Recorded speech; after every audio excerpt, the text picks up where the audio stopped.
Wichtige Aufgabe im Herbst, Sauerkraut selbst machen. Ein ganz wichtiges, gesundes Gemüse für den Winter.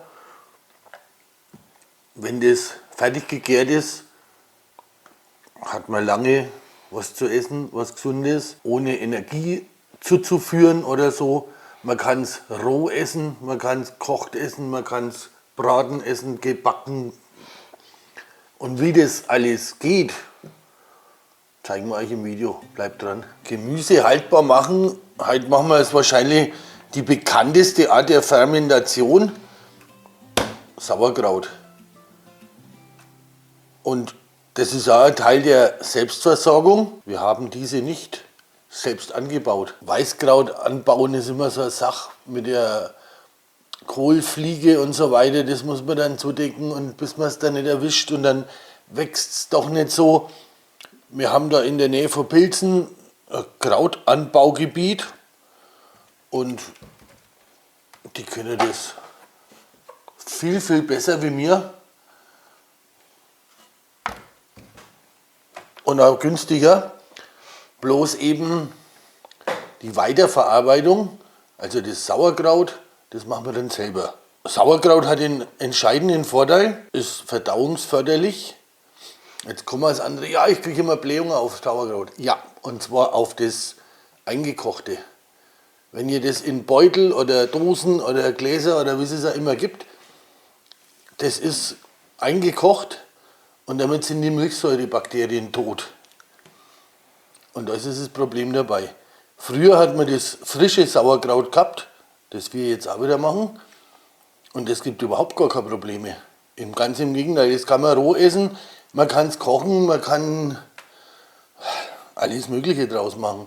Also schaut da mal am Blog, da kommen jetzt dann ein wenig Sauerkrautrezepte danach, was man so machen kann, Strudel und so weiter.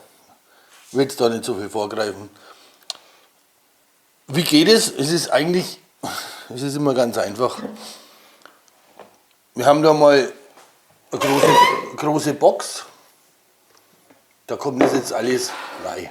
Dann haben wir unsere Krautköpfe. Da tun wir die äußersten Blätter einfach weg. Das ist sozusagen die Transportverpackung. Ich schmeiße es nicht am Boden, ich habe da unten einen Eimer stehen. Dann nehmen wir uns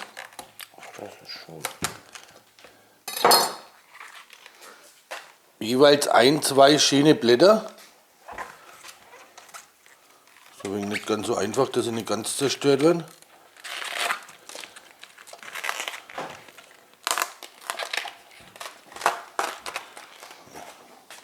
Die legen wir uns einmal zur Seite, die brauchen wir dann.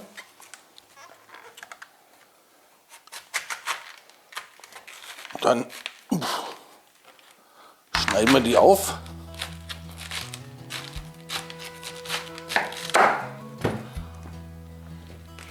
Am besten vierteln.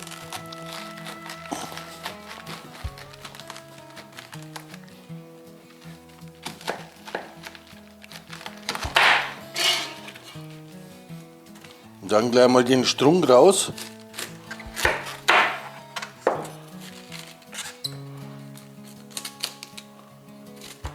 Weil der ist nicht so elegant.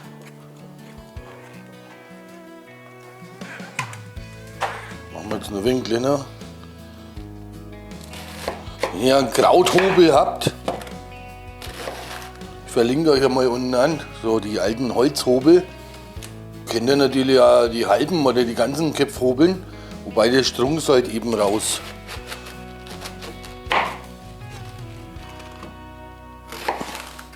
Wir nehmen dazu wieder unsere Küchenmaschine, weil die macht das da ganz toll. Ihr könnt es auch mit der Hand schneiden, wenn ihr es unbedingt wollt. Also, wer das braucht, kein Problem. Ist auch nicht falsch.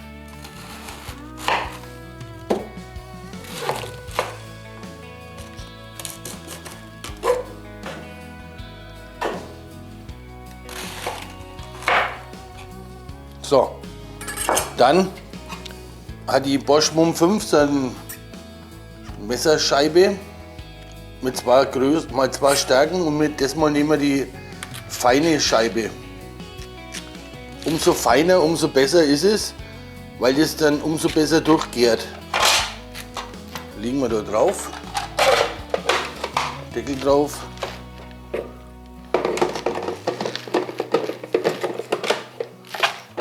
Schüssel drunter und los geht die Party.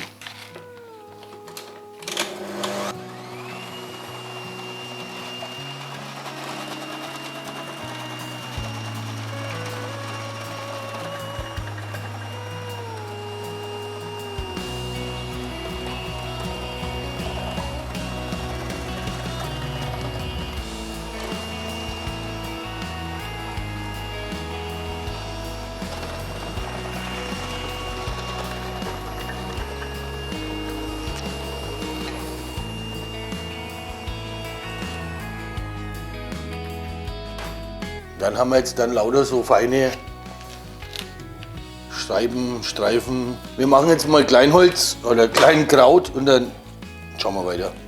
Und ich kämpfe in der Zeit selber. Ich habe leider nicht so viel Kraft wie mein Mann, aber ich schaffe das auch.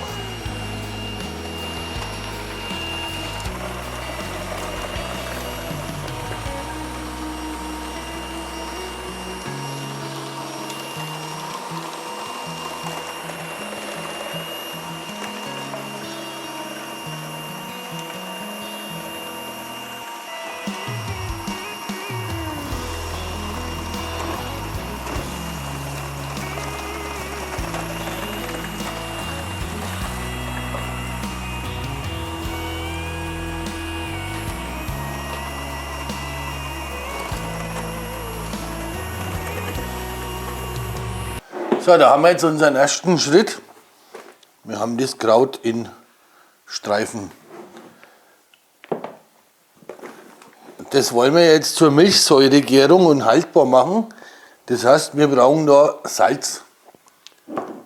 Ich habe jetzt da mehr Salz, ganz wichtig, kein Jodsalz verwenden, weil das Jod im Salz, das würde die Milchsäurebakterien, die ja für die Gärung zuständig sind, zerstören.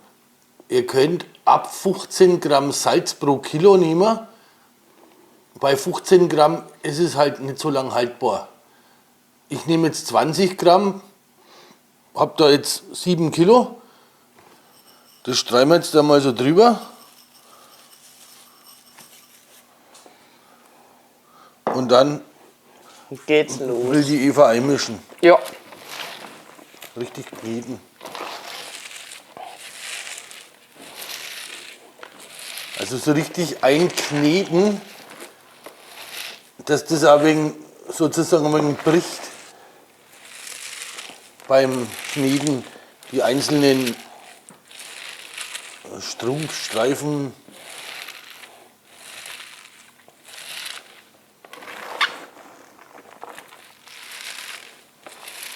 Und das Salz zieht jetzt dann Feuchtigkeit, Wasser. Und das soll so sein.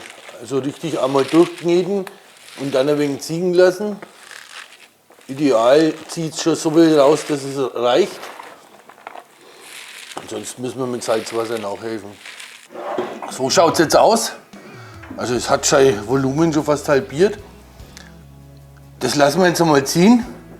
Da unten kommt schon langsam Flüssigkeit. Die brauchen wir jetzt dann auch. Lassen wir halbe Stunde lang ziehen, dass sie die Flüssigkeit schön rauszieht und dann kommen wir zu unseren Gläsern. So, jetzt haben wir das einmal deutlich reduziert, so jetzt einmal. Unten haben wir ein wenig Flüssigkeit, aber es ist zu wenig. Und dann kommen wir jetzt zum entscheidenden Teil. Jetzt kommt es in die Gläser, beziehungsweise ihr könnt da so einen Gärtopf nehmen, wie auch immer. Und dann packt man das einfach mal so rein. Und ganz wichtig da dabei ist, stampfen. Richtig fest reindrücken. Das haben ja früher die Krautstampfer. Machen wir mal so, dann sieht man es besser.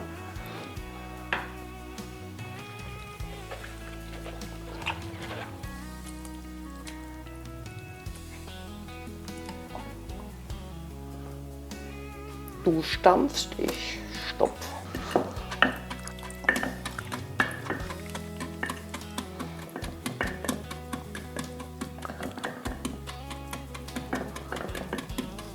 Ihr könnt das natürlich auch in kleinere Gläser nicht machen. Ne? Also wenn jetzt einer Litergläser oder Halbliter, das geht genauso.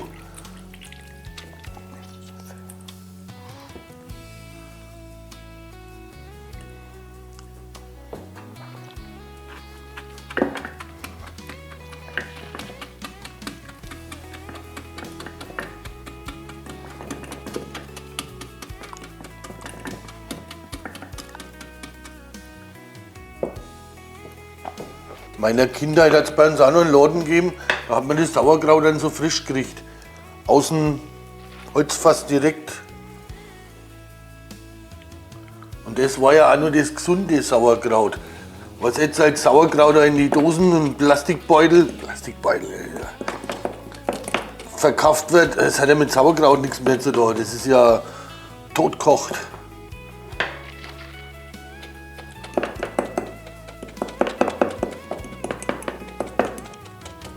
Aber wer es genauer wissen will, am Blog, ne?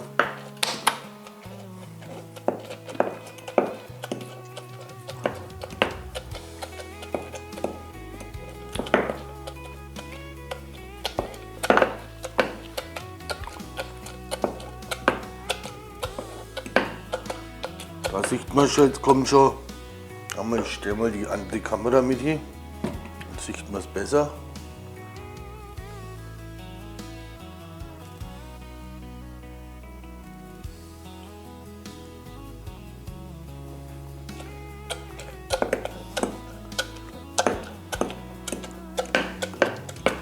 Die Flüssigkeit ist dabei wichtig.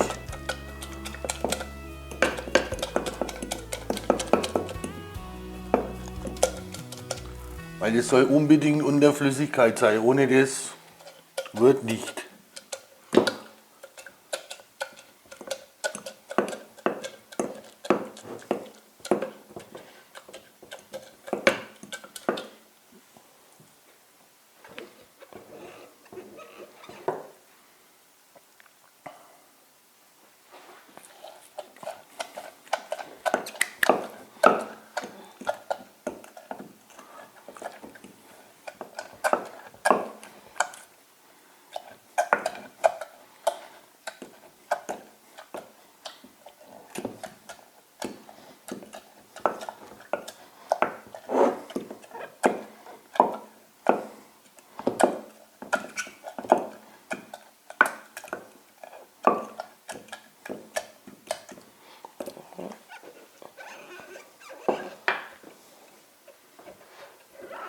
So, jetzt geht es dann weiter. Jetzt legen wir da Krautblätter oben drauf.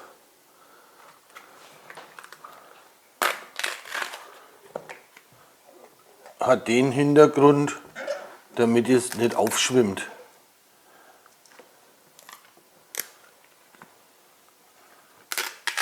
Strom raus.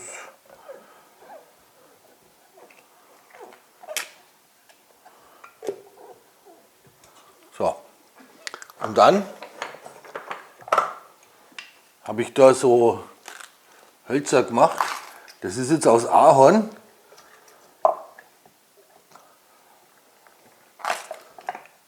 Nehmt da aber bitte keine Fichte oder Eiche oder so.